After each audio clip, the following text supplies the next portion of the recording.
নমস্কার, শুভ দুপুর। আজকের দুপুরের রান্নার মেনু ফুলকপি আলু কাতলা মাছের সবজি হবে, আর হবে আলু এবং পেঁয়াজের কলি ভাজি। চলুন রান্নাঘরে আমার সঙ্গে। এবার আলু পেঁয়াজের কলি ভাজি করব। পরিমাণ মতো হলুদ লবণ দিয়ে এরপর নাড়াচাড়া করব। এটা নাড়াতে হবে, এই জন্যই নাড়াচাড়া না করলে লেগে যাবে কড়াইতে। তো আমরা নাড়াচাড়া করছি, ভাজি হয়ে গেল। এবার ভাজিটা তুলে নেব। তুলে নেওয়ার পরে আবার আমরা তেল দেব। তেল দিয়ে মাছ ভাজি করে নেব।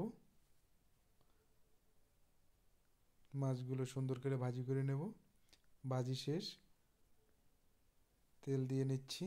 তেল গরম হলে ফুলকপিগুলো ভেজে নেব। এবার পরিমাণ মতো হলুদ লবণ দিয়ে সুন্দর মতো ভেজে নেব। ভাজা শেষ। এবারে আমরা গরম তেলে গোটা জিরে দেব। গোটা জিরেটা একটু নাড়াচাড়া করে নেব। তারপর আলু দিয়ে দেব, আলুটা ভেজে নেব। এরপর মশলা বাটা দিয়ে দিলাম। মশলাটা আলুর সঙ্গে সুন্দর করে মিশিয়ে একটু কষিয়ে নেব। কাঁচা লঙ্কা দিলাম। এরপরে একটু নাড়িয়ে নেব, হালকা একটু জল দিয়ে কষিয়ে নিলাম। তারপর আমরা ভাজি ফুলকপিগুলো সেগুলো দিয়ে দেব